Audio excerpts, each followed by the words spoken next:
ಇರೋದೇನು ನಮಗೆ ಗೊತ್ತಾಗಲ್ಲ ಅಂತ ಜ್ಞಾನ ಮಾಡಿ ಏನೇ ನಾನು ಮತ್ತೆ ಇರೋದನ್ನೇ ಹೇಳಿದ್ದು. ನೀವೆಂತಕ್ಕೆ ನನ್ನ ಮನೆ ವಿಷಯ ಮಾತಾಡಿದ್ರೆ?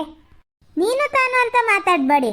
ನೀನು ತಾನು ಅಂತ ಮಾತಾಡಿದ್ರೆ ನನಗೂ ನೀನು ತಾನು ಅಂತ ಮಾತಾಡಕ್ಕೆ ಬರ್ತದೆ. ಗೌರವ ಕೊಟ್ಟು ಗೌರವ ತಗೊಳ್ಳಿ. ಸಾಕು ಸುಮ್ಮನಿರೆ. ನೀನು ನನಗಿಂತ ವಯಸ್ಸಲ್ಲಿ ಸಿಕ್ಕೋಳೆ, ನಿಂಗೆ ಅಂತ ಹೋಗಿ ಬನ್ನಿ ಅಂತ ನಾ ಮಾತಾಡೋದು. ಅದು ನೆಟ್ಟಿಗೆ ಮರ್ಯಾದೆ ಅಂತಾರಾದ್ರೆ ಮಾತು ಕೊಡ್ಬೋದು. ನಿನ್ನಂತಳಿ ನಾನೆಂತ ಮರ್ಯಾದೆ ಕೊಡೋದೆ? ಬೇಡ ನೋಡಿ. ಸಾನ್ಲಿನಿ ಅಕ್ಕ ಬನ್ನಿರಿ. ನಾಯಿ ಬಾಯಿ ಕೋಯಿಲ್ ಇಟ್ಬಾರ್ದು. ಬನ್ನಿ ನಮ್ಮ ಪಡಿ ನಾವು ಹೋಗೋಣ.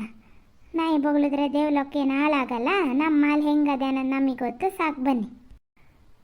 ಇವ್ರದೇ ಇವ್ರಿಗೆ 1000 ಅದೆ. ಇನ್ನೇನಾರು ಗಾನ ಆಗಿದ್ದಿದ್ರೆ ಇನ್ನು ತಲೆ ಮೇಲೆ ಹೊತ್ಕೊ ತಿರುಗ್ತಿದ್ರೆ ಏನೋ. ಅವಳು ನಾಲ್ಗೆ ಉದ್ದ ಆಗಿದ್ದೆ ಅಂತ. ಎಂತ ಆಗಿದೆ ನಿಂಗೆ? ಗಾನ ಆಗಿಲ್ದೆ ಎಂತ ಆಗಿದೆ? ಎಂತ ಹೇಳ್ತಾ ಇದೀಯ ಹಂಗಾರೆ? ನೀವು ಮತ್ತೆ ಅಂತ ಹೇಳಿದ್ದ ಬಾಣ್ತನಕ್ಕೆ ಬಂದದೆ ಈಗ ಗಂಡನ ಮನೆಗೆ ಹೋಗಲ್ಲ ಅಂತ ಯಾರೋ ಊರಲ್ಲಿ ಮಾತಾಡ್ತಾ ಇದ್ದಾರೆ ಅಂತ. ಅದೇಂತ ಹೇಳಿದ್ ಹೇಳಿ ಹಂಗಾರೆ? ಹೂನೇ ಮರೆತಿ, ನಿನ್ನ ಮಗಳೇ ಅಂತಲ್ಲ ಗಂಡನ ಮನೆಗೆ ಈಗ ಹೋಗಲ್ಲ ಅಂತ ಕೂತದಂತಲ್ಲ, ಅದನ್ನೇ ಹೇಳಿದ್ದು. ಯಾರೇ ಹೇಳಿದ್ ನಿಮಗೆ? ನಾನೇನ್ ಬಂದು ಹೇಳಿದ್ನ ನಿಮಗೆ? ಅಥವಾ ನನ್ನ ಗಂಡ ಹೇಳಿದ್ರ ಅಥವಾ ನನ್ನ ಮಗಳು ಹೇಳಿದ್ರಲ್ಲ? ನಾಲ್ಗೆ ಸೀಲ್ಬಿಡ್ತೀನಿ. ಶಾಲಿನಿ ಅಕ್ಕ ಬನ್ನಿ. ನೀವೆಂತ ಕತ್ಲಾಗ ಹೋಗಿ ಮಾತಾಡ್ತಾ ಇದ್ದೀರಾ? ಬನ್ನಿ ಮರ್ರ. ಸುಮ್ಮನಿರ್ರಿ ಲಕ್ಷ್ಮಕ್ಕ. ನೀವು ನಿಮಗೇನೋ ಮಗಳಿಗೇನು ಹೇಳಿದ್ರು ಹೇಳ್ಸ್ಕೊ ಹೋಗ್ತೀರಾ ಅಂದ್ರೆ ನಂಗೆ ಹಂಗಾಗಲ್ಲ. ನನ್ನ ಮನೆ ಸೊಸೆ ಅದು. ಏನು ಮಾತಾಡ್ತಾ ಇದ್ದ ಕೇಳ್ತೀನಿ. ನೀವು ಸುಮ್ಮನಿರಿ. ನಿಮಗೆ ಇಲ್ಲಿ ನಿಲ್ಲಕ್ಕಾಗಲ್ಲ ಅಂದ್ರೆ ನೀವು ನಡೀರಿ, ನಾ ಮಾತಾಡ್ಕೊ ಬರ್ತೀನಿ. ಸುಮ್ಮನೆ ನನಗೆ ಸಿಟ್ಟು ಹತ್ತಿಸ್ಬೇಡ. ಮೊದಲೇ ತಲೆ ಏರದೆ.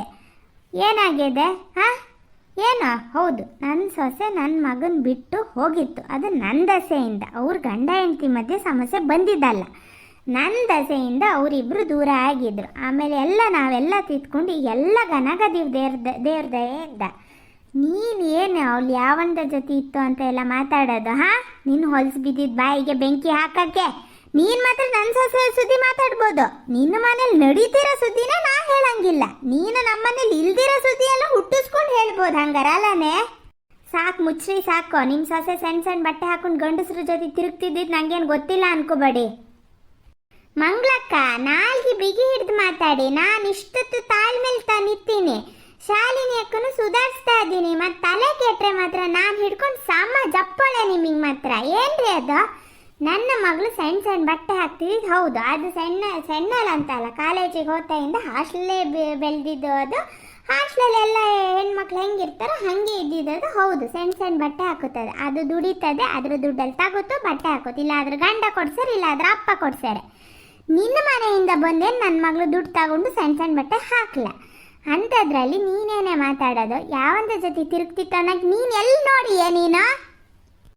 ಅಯ್ಯೋ ಲಕ್ಷ್ಮಕ್ಕ, ಕೈ ಚಪ್ಪಳೆ ಹೊಡ್ಕೊಂಡು ನಗಾಡ್ಬೇಕಂತ ಅನಿಸ್ತಾ ಇದೆ ನಿಮ್ಮ ಮಾತಿಗೆ.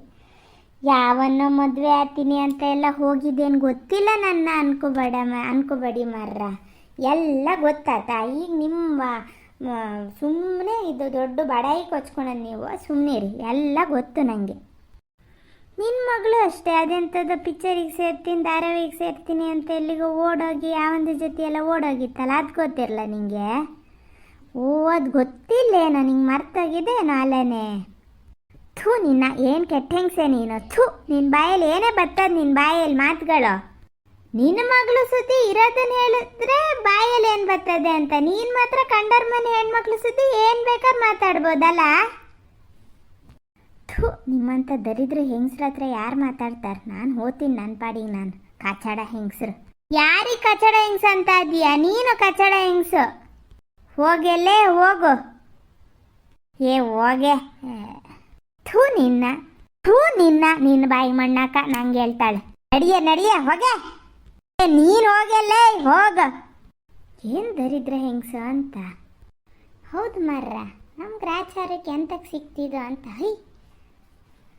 ನಡೀರಿ ಪಕ್ಕನ ಹೋಗೋಣ ಅತ್ಲಾಗಿತ್ತು. ಕಿರಿಕಿರಿ.